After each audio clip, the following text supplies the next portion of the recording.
Where the heck are you? The funeral has already started. What are you doing? Hurry back. From the phone, the piercing voice of my husband's daughter, Nancy, made me wince. Can you stop yelling? I'm not planning on attending the funeral. Then Nancy screamed through her tears. Pissed off. Where on earth is there a wife who wouldn't attend her husband's funeral? Everything's a mess here. Just do what you need to do. For the past 8 years, I have been despised by my husband, stepdaughter, and grandchild. On the day my husband died, I found out about something, so I moved silently on the day of his funeral and disappeared. Calls came from my stepdaughter in tears, but I had no intention of attending the funeral. After all, for these 8 years, I have been continually taken from by them. Now it's my turn.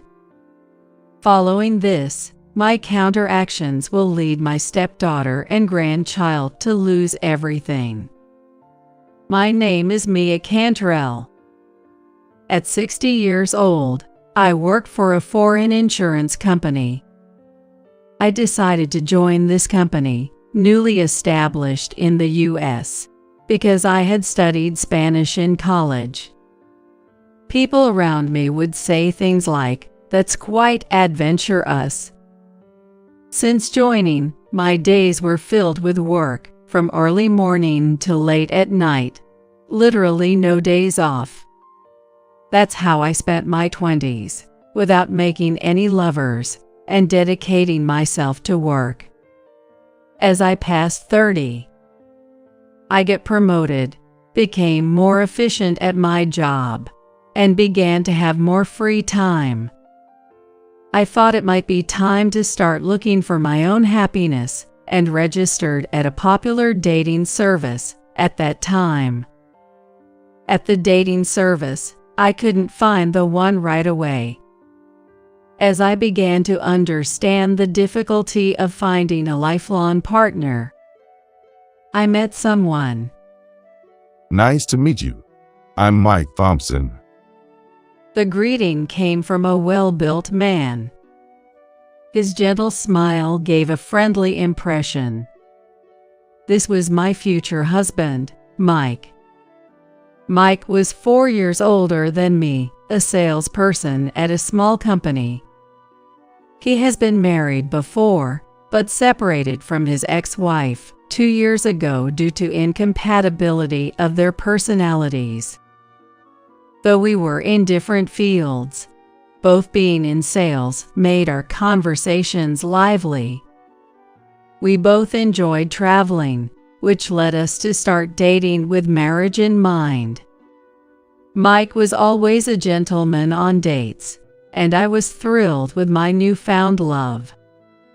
After dating Mike for about a year without any issues, and we planned to go on a trip to a resort hotel together on our first relationship anniversary.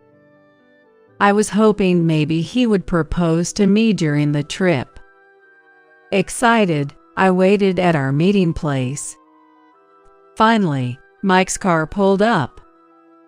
As I was about to greet him with a smile, I froze.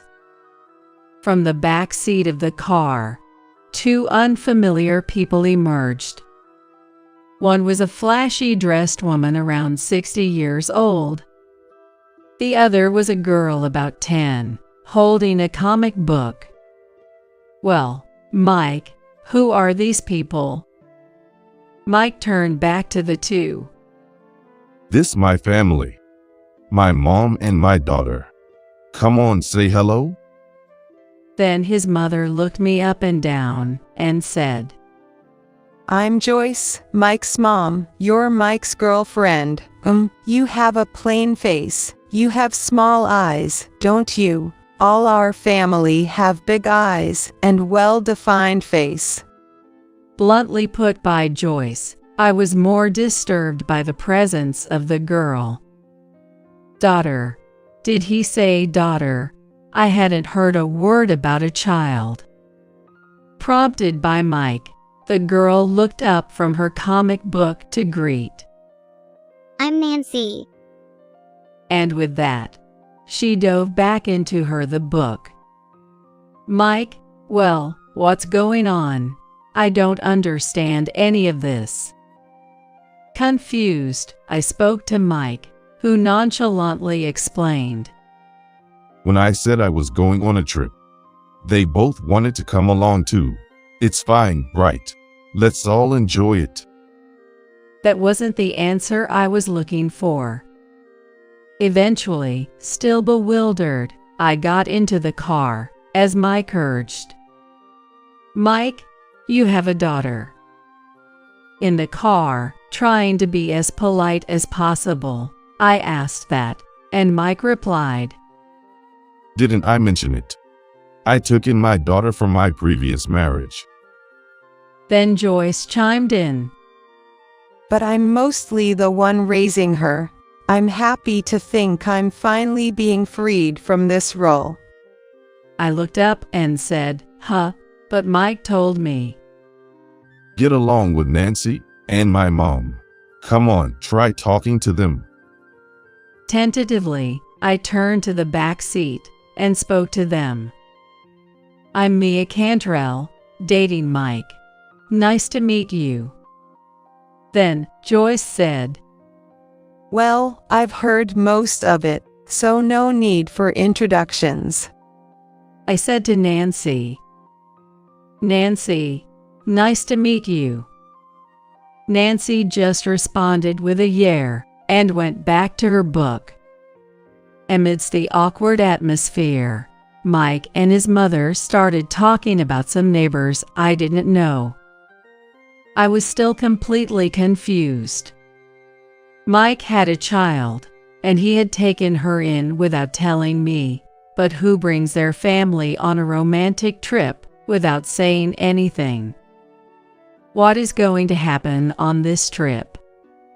When we arrived at the hotel, the rooms were divided between Mike and me, and his mother and Nancy.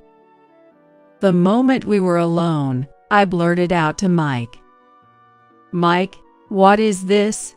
You have a daughter, and you never mentioned it, not once in a year of dating. Mike looked bewildered. Did I forget to mention it? Well, it's no big deal. I swallowed my words and said, And what about bringing your family on our trip without asking me? Mike still looked puzzled. What's wrong with that? We're going to be family. So it's fine, right? No, this conversation isn't going anywhere. I felt dizzy. Mike quickly left to go to the pool, leaving me flustered. Eventually, when it was time for dinner, naturally, Joyce and Nancy were there.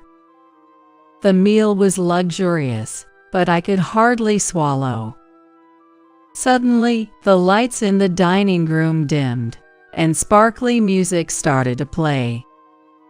Wondering what was happening, staff approached with a cake and a bouquet of bright red roses, handing the bouquet to Mike. Could it be? Mia, I love you. Let's get married. Mike said this with a self-satisfied expression on his face. All eyes around us were fixed on our table, waiting for me to say yes. How many people in the world could respond with no, give me a moment to think, when faced with such an extravagant proposal? I replied with a trembling voice, Yes, I'd love to. Then the surrounding guests burst into applause and excitement.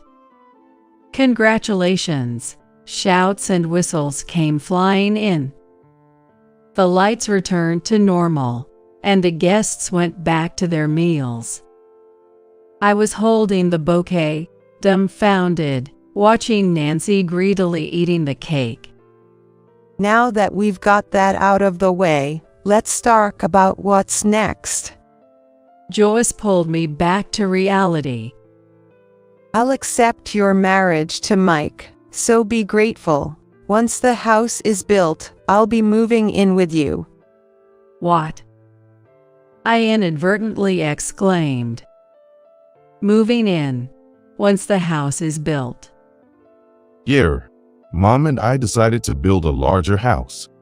Even though we're family, it's better to have some privacy, right? This is for Mia's benefit too. Mike said casually. Dad, I'll have my own room, right? Of course. Mike replied. As the three of them got excited, I continued to be stunned. Afterward, I ended up signing the marriage certificate, just going with the flow. I decided to think positively as best as I could. Getting married to the person you love. Mike meant no harm. Looking forward to our own home is exciting, and it's good to have a larger family. Thus, Mike and I registered our marriage. Suddenly, I became the mother of a 10-year-old daughter. Before moving in together, I read books and tried my best to be a good mother to Nancy. On the day we finally started living together, I approached Nancy. Nancy, let's get along. I'd be happy if you could think of me as your mom. Then Nancy looked up at me and said, That's annoying. Don't bother me too much, old hag. I was taken aback, but Nancy quickly went to her room. Though I felt uncertain about the future, I convinced myself that Nancy was a teenager and complex feelings are expected with a parent's remarriage. However, life from then on was hellish. Out of nowhere, Joyce said, From now on, you'll take care of all the household chores. I explained that my job was very demanding, but Joyce glared at me. That's no excuse. You came here as Mike's wife, so you'd better work hard at home too. And truly, Joyce completely abandoned all household duties. If only Mike or Nancy would help. However, they simply did whatever they pleased, never offering to help. Instead, they started complaining the cleaning isn't done right, or the food is too bland. I endured, continuing to do the household chores, but instead of appreciation, they began to treat me coldly. Soon after we got married, Mike said his work got busier, and he started to be away from home more. Business trips increased, and he would go out even on weekends, claiming it was work. Those times, I had to spend with Joyce and Nancy, but I was having a hard time with Nancy. What? Fish again? I want something like a burger. Nancy looked displeased at the grilled fish I had prepared for dinner. Nancy, you're a bit picky, so you need to learn to eat everything. Let's properly eat the fish. I said so, but Nancy ignored me. Joyce spoils Nancy like that, giving her treats. When going back to her room, Nancy snapped at me. You're so annoying, old hag. Don't lecture me. I had been struggling with how to interact with Nancy. Around that time, I was handed several letters by Mike. Fill these out. I looked, and they were documents about renaming a mortgage. What do you mean, fill this out? As I was confused, Mike explained. I took it out in my name initially. But the repayments are tough. Mia, you are making more at a major company, so you pay it. I'll cover all the living expenses. I said no multiple times, but Mike wouldn't budge. So what are we gonna do? sell the house. Then, it's 4 of us in a cramped apartment. I'm fine with that, you know. After being told this over and over, I finally agreed to change the house into my name and make the repayments on the condition that Mike pays all the living expenses. However, Joyce and Nancy, who knew nothing of this, continued to torment me, especially as Nancy, now deep into her teens, became incredibly confrontational. But I became her mother. After all, I kept enduring. After 8 years of this life, Nancy graduated high school, got a job, and moved out. I was briefly relieved.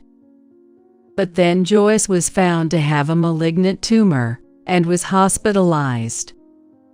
Things progressed quickly after that. Joyce weakened rapidly and passed away within a year. Mike, at least, seemed affected by his mother's death, crying his eyes out.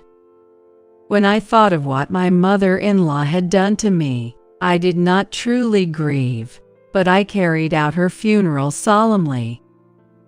I hadn't seen Nancy in a long time at Joyce's funeral, and she seemed somewhat plumper overall. She lived alone, and I wondered if she had a poor diet, but on the night of the funeral, she told us something shocking. I'm pregnant, you know. Not sure who the father is. So, I'm moving back home to raise the child. What? My eyes widened. Looking at Mike, he seemed just as shocked. No wonder, Nancy was not even 20 yet. Yet, she seems to intend to give birth to a baby whose father is unknown. I expected Mike to scold her, but my expectations were betrayed. If that's the case, you should come back home. I'd be happy to live with you and my grandchild. Thanks, Dad. Nancy seemed pleased. I felt dizzy. Just when I thought life with Joyce was over, Nancy was coming back. Please look after me again, old hag. Nancy patted her stomach and smirked. After that, Nancy really did come back home, and as expected, started bossing me around again. Then, a few months later, she gave birth. The baby was a boy, whom Nancy named Sky. Babies are indeed adorable. I hadn't had one myself, but felt the urge to hold him. Nancy, won't you let me hold Sky? No, I don't want an unrelated stranger to hold my baby. Next to me, standing there, only Mike happily held Sky. After Nancy came home from the hospital, the care of Sky was mostly left to me. Changing diapers, making formula, and dealing with his nighttime crying all fell to me. Nancy would pick up Sky and spoil him, but when it came to actual care, she did nothing. Yet, I did everything I could for Sky's growth. I bought books on baby food and fed him persistently, and I paid for all the diapers. Just when Sky was starting to say mommy, Sky reached out to me, trying to call out, "Hi, Sky, I'm your grandma." When I tried to teach him that, Nancy snatched him away and corrected him. No, Sky, she's the old hag. Nancy, who neither worked nor properly took care of her child, just stayed at home.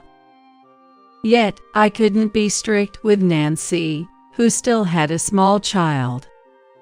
Before I knew it, 8 years had passed since Nancy returned.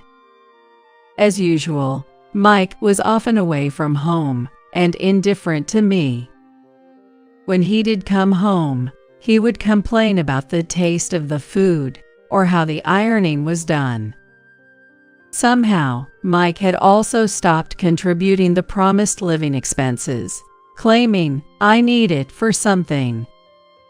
Nancy was now 27, but incredibly, she still wasn't working. While relying on us for everything, she called me old hag and bossed me around. Since Sky started elementary school, she seemed to go out often during the daytime. As for Sky, having seen me treated like a slave by Nancy from a young age, he regarded me as the lowest in the family. "Hey, old hag, hand over some pocket money, now." Such was his way of speaking, even in second grade. He seemed to be causing problems at school, but Nancy did nothing about it. "Sky, I just gave you some the other day. You have to use money wisely." When I said that, Sky glared at me and spewed more abuse. Sometimes, he would even raise his hand to me, and I was exasperated. By this time, I had started recording the awful things Nancy and Sky said to me, saving them as audio files under the name Verbal Abuse Collection. There was no particular reason why I did this, but somehow, doing this work seemed to relieve my stress a bit. I suddenly thought, why am I putting up with this life? It was just because I had agreed to marry Mike. That was all, and it was me who had agreed to marry him. With this resignation and sense of duty, I continued this life. Hated and blamed by the entire family for 8 years, my self-esteem was completely low. At some point, I even started to think I deserved this treatment. Then one day, something happened. I received a call from the police station on my cell phone. "Is this Mia Cantrell's phone? It's about your husband, Mike." It was the news that Mike had died in a traffic accident. Apparently, he had mismanaged the steering and fell off a cliff while heading to a resort town not far away. When I arrived at the hospital and confirmed the identity, it was indeed Mike. While I watched Nancy cry her eyes out, I still couldn't feel the reality. My husband had died. Really? Half dazed, I received Mike's belongings from the police. Among them was an unbroken smartphone. Something bothered me. Why had Mike, who said he was going to the Northeast on a business trip, been near the resort town? Alone, I opened Mike's phone and was about to uncover a shocking truth. Well, so that's what it was. Unforgivable. At that moment, I made a decision. The next day, Mike's funeral was to be held. I was responsible for arranging his funeral service. I have things to do, so go ahead to the funeral venue first. I said that to Nancy and Sky as I sent them to the venue, but Nancy was just crying, and it seemed like she wasn't listening to a word I said. At that time, I had left Mike's tablet at the funeral venue. After dropping them off, I hurried back home and muttered to myself, "All right, let's do this." Then I had the movers take away the furniture, household items, and my personal belongings that I had packed up the night before. The destination was my parents' house, where I had already explained my situation. "Come back home. You can stay as long as you need." My elderly parents had told me, and I decided to take them up on their offer. After calmly finishing the moving process, I did not go to Mike's funeral venue, but instead returned to my parents' house. At home, my parents had prepared all my favorite foods and were waiting for me. As I was enjoying the meal, my cell phone rang. It was Nancy. I had been ignoring it, but the phone kept ringing every 30 seconds. It was relentless. I sighed and decided to answer the call. "Hello, what is it?" On the other end, Nancy yelled. Old hat, where the hell are you? The funeral has already started. What are you doing? Get back here now. Nancy's shrill voice made me grimace. "Can you stop yelling? I don't plan on attending the funeral." Then Nancy screamed through tears. Pissed off. Where on earth is there a wife who wouldn't attend her husband's funeral? Everything's a mess here. Just do what you need to do. I replied calmly. "You should be able to manage the funeral by talking to the funeral director. You're 27 now. You should be able to handle it. Good luck." With that, I hung up on Nancy, still screaming. The phone rang loudly again, but I continued to ignore it. I spent some relaxing time at home for the first time in a while. As the time the funeral was probably ending approached, I took a shower, dried my hair, and saw over 200 missed calls on my cell phone. Most were from Nancy, but the latest missed call was from an unknown number. I decided to call it back. "Hello, is this Mia?" It was Mike's brother, Ken, whom I had met a few times before. He was currently the leader of Mike's relatives. "It's been a while, Ken." As I responded, Ken, with a voice mixed with anger and confusion, said, "Mia, where are you? Why aren't you at Mike's funeral? It was complete chaos here, and frankly, it's indecent." I sighed and asked, "Is the whole family there?" Ken confirmed, "Yes, but..." "Nancy checked the house and said all the appliances and your belongings are gone. I don't understand what's happening." I simply answered, "Yes, I moved out during the funeral." Ken exclaimed, "What?" And I could hear the murmurs of the family in the background. What are you thinking? How can you not attend your husband's funeral and move out during it? Come back here and explain yourself properly.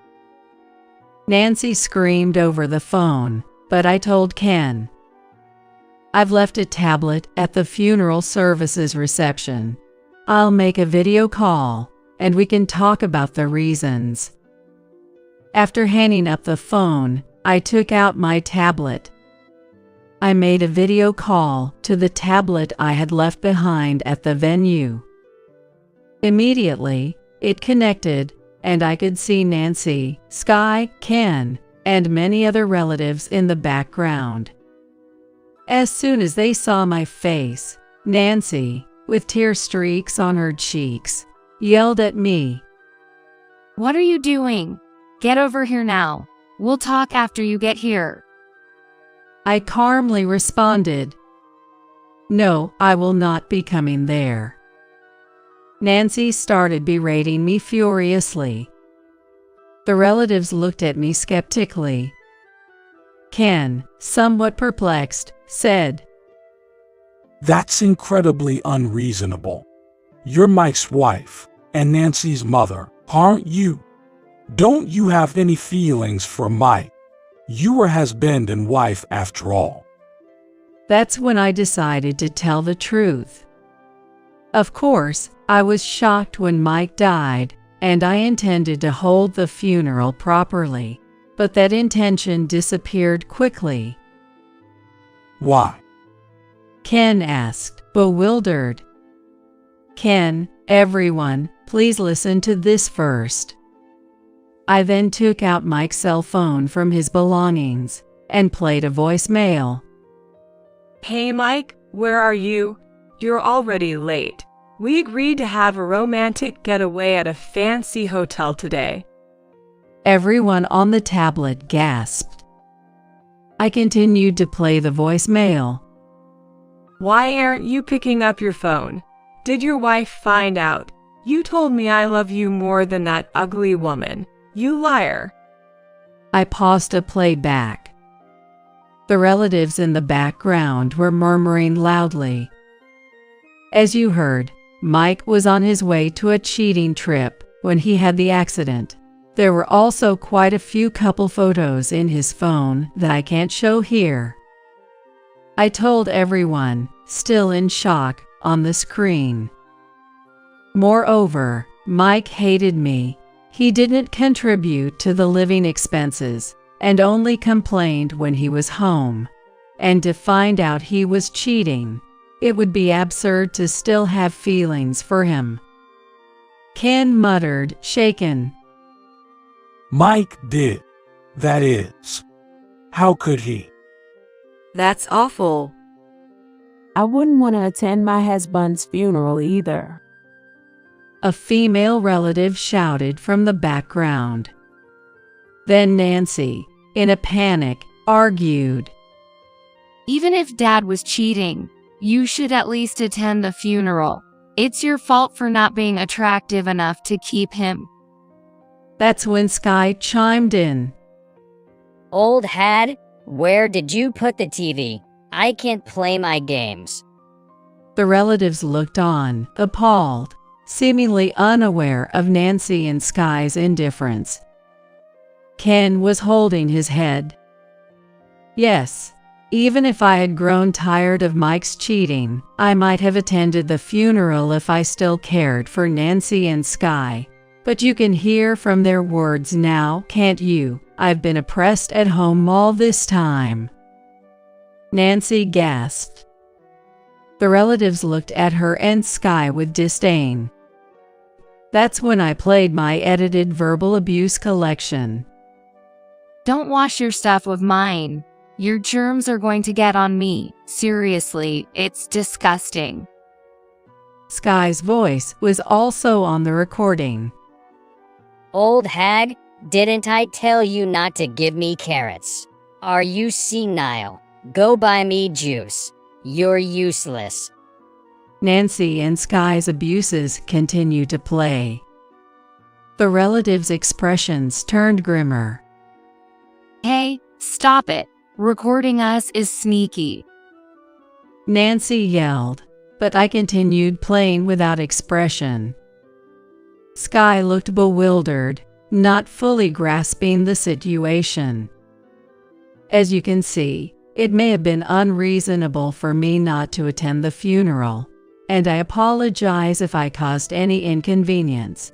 But as you heard, this is how Nancy has been treating me. Sky has also been influenced by her and treats me like a slave. I paused for a moment and then stated, I have no more feelings for Mike or for them. That's why I didn't attend the funeral and why I moved out. You bastard.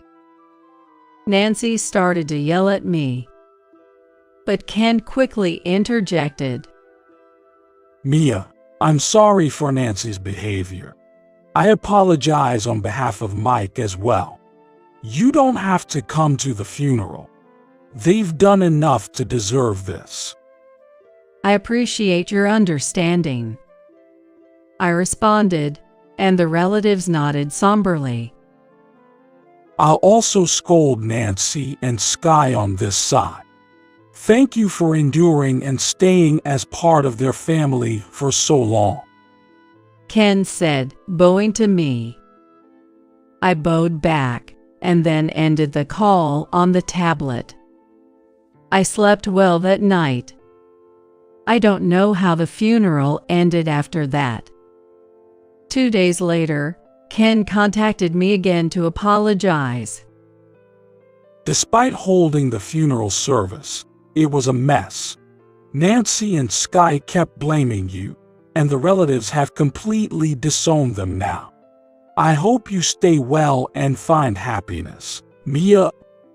After ending the call with Ken, I returned to my daily life. However, a week after Mike's funeral, as I was leaving work and stepped outside the building, there were Nancy and Sky. I was furious, and Nancy dragged me to a cafe. I don't want anything to do with you anymore, but do you need something?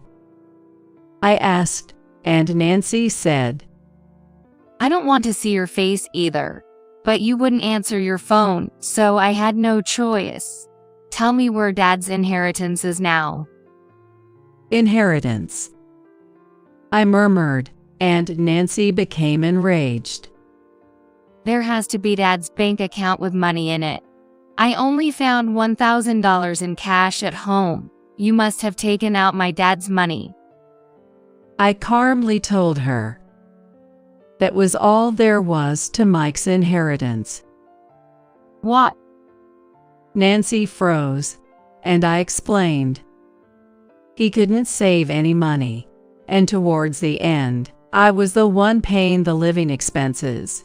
Also, it seems he was quite generous to his mistress. Nancy's face grew paler by the second. What? So you're serious? There's really not even $1,000 left from Dad's inheritance. What am I supposed to do? How am I supposed to live, especially with Sky here? I flashed a grin and said, just work. Isn't that what everyone else does? Nancy fell silent for a moment, but then burst out. That's right. What about the insurance money? You work at an insurance company, and Dad must have had life insurance, right? When do we get that money? After sipping my coffee, I told her. He always found signing up for insurance too troublesome and did nothing about it. The only policy was one I took out on him. How much will that be? Nancy yelled, so I replied. Well, at least $500,000 will be coming. Nancy's face lit up. But I immediately added, well, since I'm both the policy holder and the beneficiary, it really doesn't concern you.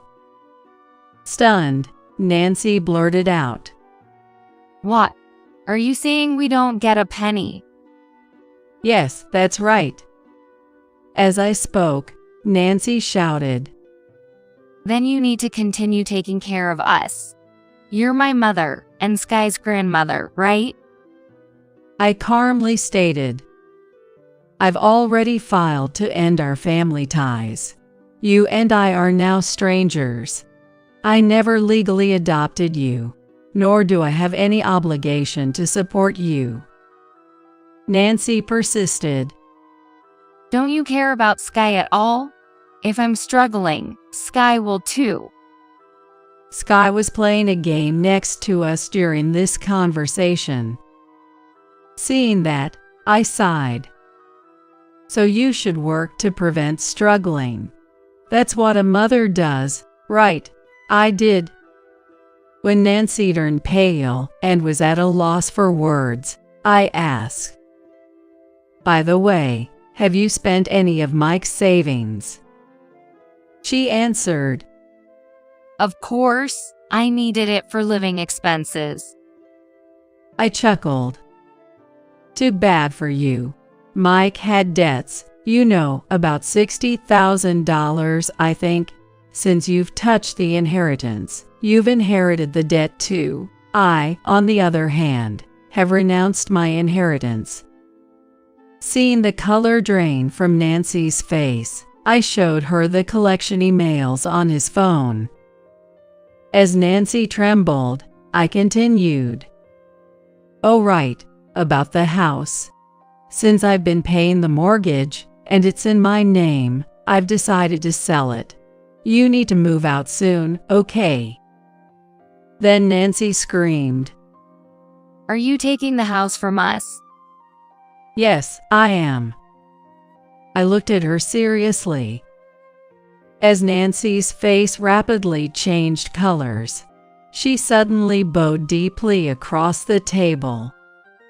Mia, I apologize for everything up to now. I'm sorry for what Dad did too. So please come back home. Otherwise, we're doomed.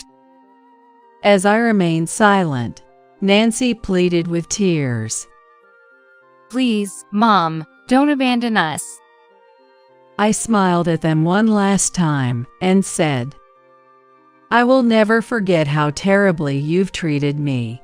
Now you two should enjoy your lives together. And with a final act of kindness, I paid for our drinks at the cafe and left. Afterward, Nancy desperately searched for any other assets Mike might have left, but of course, there were none. Nancy ended up bearing Mike's debts, and she and Sky went around to relatives begging, please lend us money, let us stay with you. However, having seen their true colors at Mike's funeral, the relatives refused, saying, we want nothing to do with you. Without anyone's help, they were left with nothing but debts. I issued an eviction order to them without mercy. Of course, Nancy resisted, but I conveyed through my lawyer. If you refuse to leave, are you prepared to cover the costs of a lawsuit? Thus, Nancy and Sky reluctantly left the house. Eventually, they moved into an almost dilapidated apartment. Unable to survive on Mike's inheritance alone, Nancy had to start working. However, due to her personality, she quickly caused trouble at work and seemed to have quit. Now, Nancy is reportedly working multiple part-time jobs day and night. As for Sky, the change in environment made him even more rebellious, hurling insults at Nancy, who had always been close to him, and sometimes even becoming violent. Currently, he calls her an old hag, which she has to accept as a result of her own actions. I hope Nancy will face the hardships of life in society from now on. And I hope she can raise Sky a bit better, although it might be too late. For my part, the sale of the house and Mike's life insurance payout have considerably boosted my finances. I identified Mike's affair partner and claimed compensation. The affair partner managed to come up with the money by selling the luxury items Mike had given her. I've moved out of my parents' home and am now living alone in an apartment close to my office. Work has been going smoothly, perhaps because I'm free from stress, and I've decided to accept a promotion I had previously turned down due to my busy personal life. Soon, I plan to reward myself with a long-desired trip abroad. I've had enough of marriage and have decided to dedicate myself to my career and take care of my elderly parents. Going forward, I want to live positively, unbound by anything, and take good care of myself.